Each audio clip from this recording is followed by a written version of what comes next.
네, 제5장 시스템과 모바일 보안에 대해서 공부해 보겠습니다. 우리는 앞서 정보 보호에 대한 관리적 관리 체계 및 법규에 대해서도 공부를 했고요. 또 이어서 네트워크 보안에 관한 기초, 또 시스템 보안을 하면서 여러 가지 그 보안 프로토콜 이런 거에 대해서 또 VPN, 암호화 이런 쪽으로 공부를 다 했습니다. 그래서 지금부터는 실제로 우리가 배운 기초 지식을 바탕으로 실제로 시스템과 모바일에서 어떤 취약점을 가지고 어떤 방식으로 공격을 하는지 실질적인 그런 공격 방법, 공격 흐름 이런 것들을 분석해보는 시간을 갖도록 하겠습니다. 네, 이번 장에서 학습 목표는 시스템의 공격 유형 및 취약점에 대해서 알아보고요. 모바일 보안 위협에 대해서 공부하도록 하겠습니다. 내용으로는 시스템 보안 기초, 그 다음에 시스템 공격 유형 및 취약점, 또 모바일 보안 위협에 대해서 알아보도록 하겠습니다. 네, 본 강의에 들어가기에 앞서 해킹 기법에 대한 보도자료가 있어서 하나 이번 보고 전산망 마비 사태를 일으킨 강의를 해킹 이어가도록 수법은 디도스 하겠습니다. 공격보다 한층 진화한 APT, 즉 지능형 지속 공격으로 밝혀졌습니다. APT는 몇 개월에 걸쳐 정상적인 사용자의 아이디와 패스워드를 훔쳐 사용하기 때문에 이 방화벽이나 백신도 무용지물로 만든다고 합니다. 양효영 기자가 자세히 전해드립니다. 해커는 특정 회사의 정상적인 사용자를 목표로 정합니다. 이후 끊임없이 이메일이나 메신저를 통해 악성 코드를 클릭하도록 유도합니다. 만일 컴퓨터가 악성 코드에 감염되면 내부 통신망에 접속할 수 있는 권한, 아이디와 패스워드를 훔쳐 사용하는 겁니다. 해커는 이렇게 정상적인 경로를 통해 서버에 접속하기 때문에 방화벽이나 백신도 아무 소용이 없습니다. 목표를 정해놓고 지속적으로 공격을 가하는 새로운 해킹 기술, APT, 지능형 지속 공격입니다. 해커는 한번 내부망에 들어가면 다양한 경로를 통해 서버 관리자의 권한에 접근합니다. 관리자 권한을 얻으면 서버에 접속한 수백 개의 일반 PC에 악성 코드를 쉽게 심을 수 있는 겁니다. 이어 일정 시간이 지난 뒤에 악성 코드가 자동으로 작동하게 하면 이번과 같은 대란이 일어나게 됩니다. 외부에 있는 해커가 내부에 있는 그런 기관이나 아니면 시스템에 1차적으로 침투하는 게 APT 공격에서 가장 중요한 핵심 중에 하나고요. 이제 그러기 위해서는 트로이 목마 같은 일종의 백도어 프로그램을 시스템에 심어두고 지속적으로 그 백도어 프로그램을 통해서 접속을 하고, 특히 APT 공격을 가한 해커는 시스템에 자신만이 할 수 있는 접근 방법, 백도어를 만들었을 가능성이 큽니다. 관리자가 패스워드를 바꾸거나 계정을 새로 만들어도 언제든 해커가 시스템을 마음대로 드나들 수 있는 겁니다. 반면 이전에 많이 사용됐던 디도스 공격이란 악성 코드에 감염된 수천 대의 좀비 PC를 이용해 특정 서버를 마비시키는 수법입니다. 디도스가 고속도로 위에 차량이 갑자기 많아져 정체 현상이 벌어진 것이라면 APT는 고속도로 자체를 파괴하는 것으로 이해하면 됩니다. 빠른 속도로 진화하는 첨단 해킹 기술, 목적을 가진 사이버 테러의 경우 피해 규모가 기하급수적으로 늘어날 수 있다는 점에서 그 위험성이 더 크다고 전문가들은 경고하고 있습니다. YTN 사이언스 양효영입니다.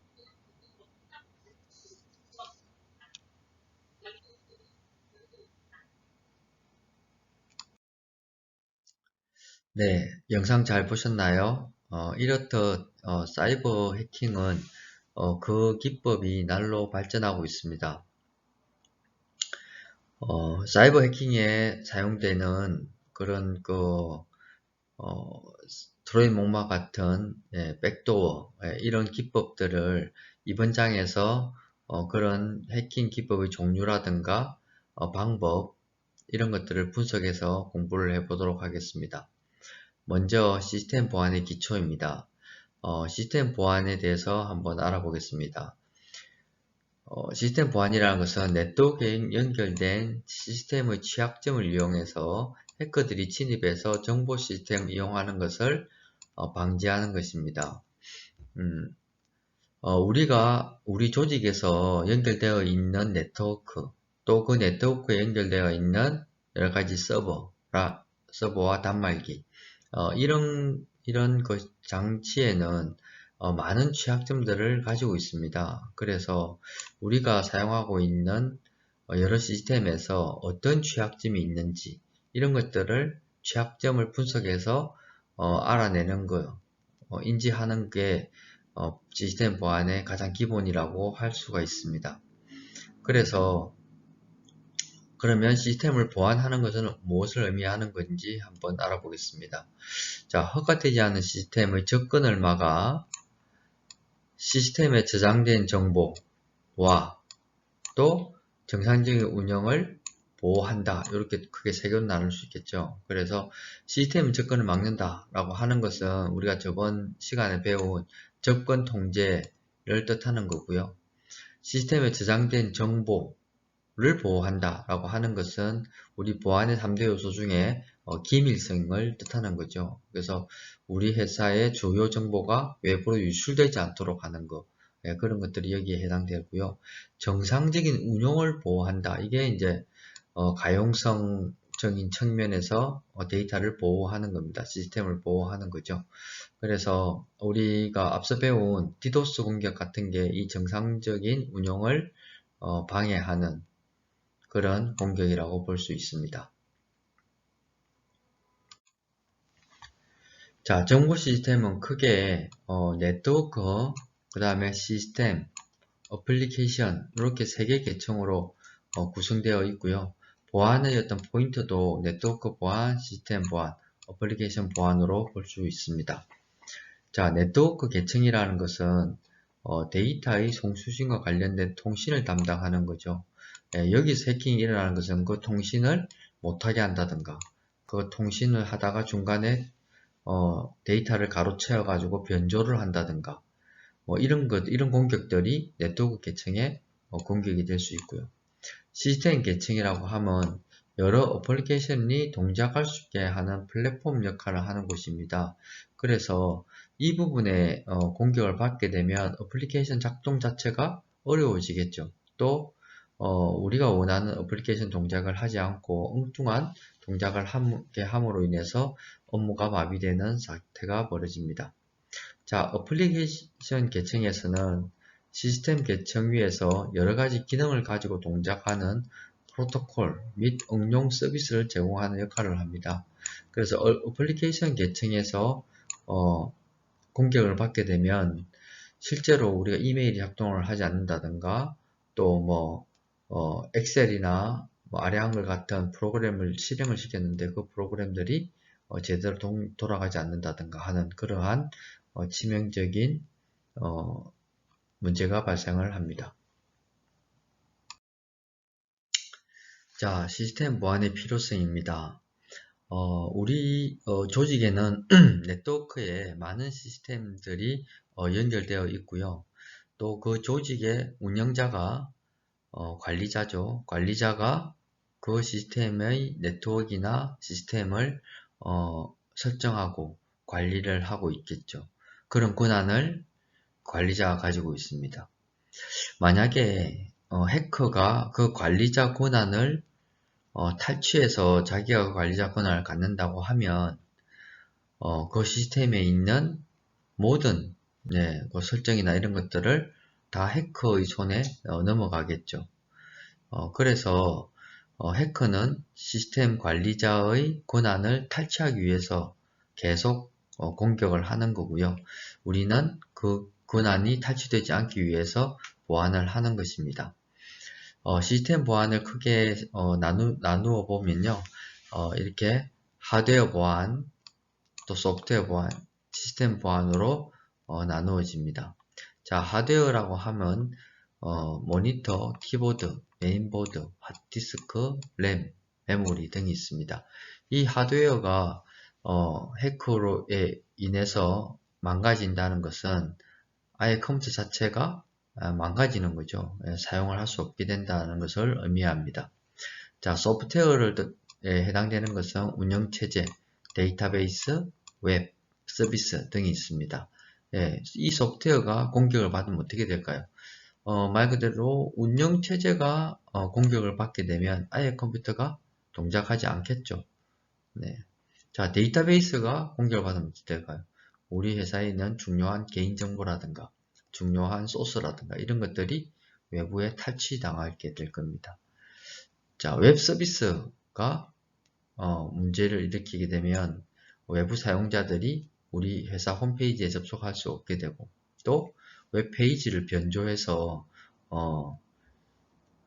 우리 회사 홈페이지에 접근하려고 접속을 했는데 엉뚱한 페이지로 가서 어떤 피해를 당한다든가 이런 문제가 발생하게 되겠죠. 자, 시스템이라고 하는 것은 계정 패스워드 관리, 세션 관리, 접근 제어 및 권한 관리, 로고 관리 등을 줄 수 있습니다. 자, 이 부분은 해커가 우리 조직에 침투를 해서 가장 많이 노리는 곳이죠. 예, 그런 관리자의 계정 및 패스워드를 탈취해 간다든가, 또 어떤 데이터가 흐르는 세션을 중간에 가로채어서 정보를 변조시킨다든가, 또 어떤 그 관리자의 권한을 탈취해서 마치 관리자인 것처럼 시스템을 제어한다든가, 또 자기가 왔다 갔다라고 하는 것을 로그에 기록을 하게 되어 있는데, 이 로그를 탈취하거나 삭제함으로써 자기의 어떤 흔적을 지운다든가 이런 공격이 일어날 수 있습니다. 기본적으로 관리자가 시스템을 관리한다라고 하는 것은 우리 조직 내에 어떤 권한을 가지고 있는 사용자들의 관리하는 거죠. 이 사용자 관리를 한다는 것은 계정을 관리하고 그 계정에 따른 접근 권한 이런 것들을 관리하는 것을 이야기합니다. 또 파일 시스템 관리, 파일 시스템을 관리한다는 것은 우리 서버라든가 업무용 단말기에 어떤 그 유닉스를 사용한다면 유닉스에 대한 파일 시스템이 있을 것이고요. 또 윈도우를 사용한다면 윈도우에 대한 파일 시스템이 존재합니다. 그 파일 시스템에 취약점에 따른 공격이 들어올 수 있기 때문에 그런 파일 시스템을 관리해야 하는 거고요. 그 다음에 로그 관리입니다. 로그 관리는 앞서 말씀하셨다시피 해커가 그렇게 여러가지 취약점을 공격을 하는 그런 여러가지 과정들을 기록을 하는 곳인데, 자기가 왔다 갔다 하는 것들을 숨기기 위해서 그 로그를 삭제를 하려고 하겠죠. 그래서 그 로그를 잘 백업을 받아서 잘 관리함으로 인해서 혹시나 어떤 공격에 의해 가지고 사고가 발생을 하더라도 그 사후에 그 공격을 통해서 해커를 찾아낸다든가, 또 똑같은 공격을 나중에 재발을 방지할 수 있는 그런 대책을 마련한다든가 하는 것을 이 로그로 다 할 수가 있습니다. 그래서 로그 관리가 상당히 중요하다, 이렇게 말씀드릴 수가 있고요. 시스템을 공격하는 방법은 이 버프 오버플로우라든가 패스워드 트래킹, 백도어 등 여러 가지가 있습니다. 앞으로 차츰 공부해 보도록 하겠습니다. 네, 다음은 시스템 공격 유형 및 취약점에 대해서 알아보겠습니다. 가장 먼저 소개되는 공격은 여기 버퍼 오버플로우라는 공격입니다. 버퍼 오버플로우라는 게 무슨 뜻이죠? 넘치는 거죠. 우리가 이렇게 컵에 물이 있는데요. 물을 계속 따르다 보면 물이 밖으로 이렇게 넘치게 됩니다. 넘치게 됨으로 인해서 물이 밖에 흐르게 되죠. 이런 것들을 취약점이라고 할 수 있고요. 이 공격하는 해커는 여기에 있는 컵 속에 담겨져야 있어야 되는 물을 바깥으로 빼냄으로 인해서 어떤 그 시스템 공격이 이루어지는 것입니다. 그래서 이 버프 오버플로우는 데이터의 길이에 대한 불명확한 정의를 이용한 덮어 쓰기로 인해 발생한다. 자, 이게 무슨 말이냐고 하면, 자, 우리가 하나 예를 들면요, 우리가 목욕탕에 갔는데 여기에 따뜻한 물이 이렇게 담겨 있어요. 온탕이죠, 온탕. 그 다음에 그 옆에는 냉탕이 요만큼 있다고 봅시다. 네. 그런데 여기에 덩치 큰 사람이 이 냉탕에 들어가 가지고 이 물이 넘쳐서 온탕의 수온이 떨어진다면 이것은 공격이죠. 이 온탕의 수온을 우리가 지켜야 되는 역할을 하고 있다면 이 덩치 큰 사람은 공격자가 되는 거고요. 이 공격을 통해서 냉탕의 찬물이 온탕으로 흘러 들어가게끔 해서 이 온탕의 온도를 변화시키는 이 해커의 목표가 온탕의 온도를 낮추는 게 자기 목표였다면 그 목표를 이 공격으로 인해서 달성할 수가 있죠. 그래서 이러한 공격을 넘치게 해서 해커가 원하는 형태로 시스템을 동작하도록 하는 것. 이게 바로 오버플로우 공격입니다. 자, 밑에 요 그림을 조금 보면요. 여기 스택이라고 하는 게 나옵니다. 여러분, 혹시 자료 구조나 알고리즘 할 때 스택이나 큐에 대한 자료 구조에 대해서 아마 공부를 하셨으리라 생각합니다. 스택이라고 하는 것은 우리 농촌에 가면 집단 아시죠? 말이나 소 먹이를 주기 위해서 집들을 이렇게 사각형으로 단을 만들어서 쌓아 놓습니다. 이렇게 쌓아 놓게 되죠. 창고에 쌓아 놓게 되는데 우리가 이제 그러면 먹이를 주기 위해서 이 집단을 끄집어낼 때 밑에 거를 빼내면 어떻게 될까요? 빼내면 위에 게 이렇게 무너지게 됩니다. 그래서 끄집어낼 때는 위에서부터 차례대로 끄집어내죠. 그래서 이 스택이라는 자료 구조는 가장 나중에 들어간 자료가 가장 먼저 나오는 그런 형태를 띠고 있는 자료 구조를 우리가 스택이라고 합니다. 자, 이 스택에서 우리 메모리가 이런 스택 구조를 가지고 있다라고 생각을 하시면 됩니다. 그래서 이것을 이런 것들을 우리는 버퍼라고 하고요. 이 버퍼 구조가 이렇게 그림과 같이 나와 있습니다. 그래서 이 버퍼에서 우리가 실제로 데이터를 넣어서 사용하는 공간은 이 공간이에요. 그래서 이 공간에 데이터를 넣었다가 다시 끄집어내가 쓰는 구조로 되어 있는데요. 우리가 이 데이터를 다 쓰게 되면 그 밑에 return address라고 해서 우리가 데이터를 넣기 전에 데이터를 보내온 자리로 다시 돌아가야 하는 주소가 여기 있습니다. 그래서 이 영역에 어떤 명령이 들어오면 실행을 하게 됩니다. 어디로 가라 라고 하는 실행 영역이에요. 그런데 이 해커는 이 공간에다가 데이터를 집어넣습니다. 처음에 집어넣었다가 여기에 와야지 실행 영역이 실행이 됩니다. 이 영역에 명령이 들어와야지 실행이 되기 때문에 이 메모리 영역에서는 실행이 안 돼요. 그래서 실행을 시키기 위해서 악성 코드를 동작시키기 위해서 여기서 꾸역꾸역 메모리가 풀 차도 꽉 다 차도 더 이까지 내려갈 수 있도록 더 많은 메모리를 집어넣습니다. 더 많은 여러 가지 자료들을 집어넣는 거죠. 집어넣어서 여기에 들어가 있는 정보가 꽉 차서 더 이상 들어갈 수 없는 단계에서 더 이상 넘치게끔 집어넣으면 여기에 있는 데이터가 넘치게 됩니다. 이게 바로 오버플로우고요. 이 영역까지 넘쳤을 때 비로소 해커가 실행시키고자 하는 그 실행 명령이 여기서 동작을 하게 되어 가지고 이 시스템 전체적으로 영향을 미치게 하는 것, 그게 바로 오버플로우 공격입니다.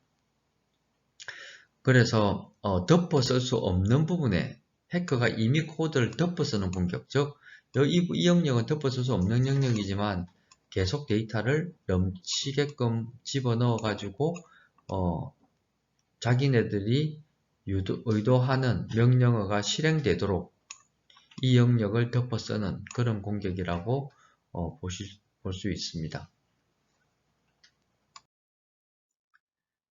네, 다음은 포맷 스트링 공격입니다.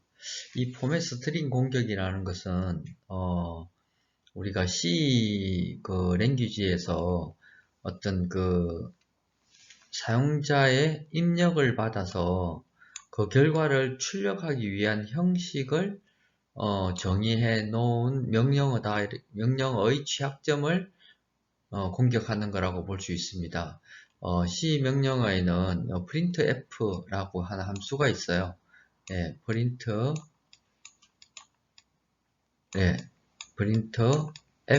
해서 이렇게 갈로로 해서 이런 함수가 있는데요.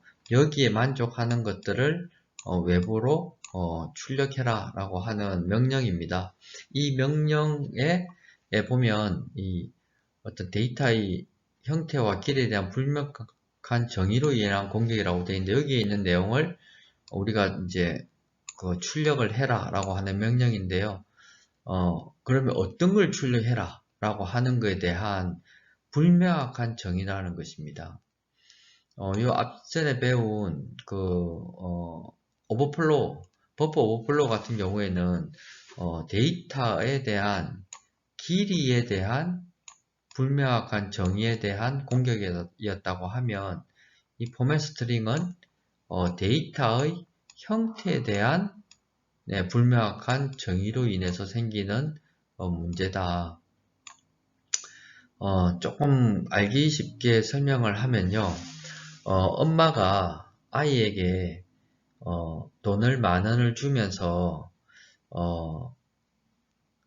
집에 고깃국을 끓이기 위해서 고기 사고 남은 돈으로 과자를 사 먹어, 이렇게 아이한테 심부름을 시켰다고 하면요, 그 아이는 엄마한테 10,000원을 받아서 슈퍼로 가면서 어떤 생각을 할까요? 옆에 친구가 야, 고기만 사가면 되니까 얼만큼 사가야 될지는 네가 결정하면 되는 거야. 그냥 1,000원어치만 고기를 사고 9,000원어치 과자를 사 먹자라고 꼬드기는 친구가 옆에 있다는 거죠. 그 친구가 일종의 해커가 될 수 있습니다. 그러나 우리가 조금 이성적으로 판단을 해보면, 고기를 사오라고 심부름을 가는 거니까 고기를 한 7, 8,000원어치 사고 한 2,000원 남는 돈 가지고 과자를 사야 되겠죠. 그게 정상적이지만 옆에 해커가 붙어가지고 판단력을 흐리게 되면 그렇게 심부름을 잘못할 수 있게 되는 것입니다. 그런 것들이, 엄마가 만약에 처음부터 10,000원을 줄 때 7,000원어치 고기를 사고 3,000원 가지고 과자를 사 먹으라고 했다면 이런 오류가 발생하지 않겠죠.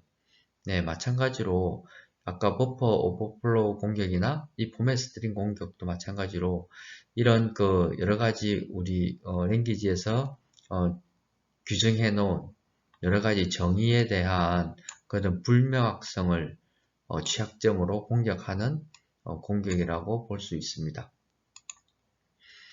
자, 밑에 프로그램을 좀 보면요. C 언어로 되어 있는 프로그램인데, 여기 printf라고 하는 함수가 있습니다. 자, 여기에 int i는 이다. 자, i는 정수 2를 뜻한다. 이가 여기 i에 들어가 있는 거죠. 그래서 이 i에 있는 값이 뭐죠? 2죠. 그래서 이 i에 있는 값을 10이라고 하는 폭, 이 폭이 10입니다. 10이라는 이 폭 안에 이 i의 값을 출력해라, 이런 뜻이에요.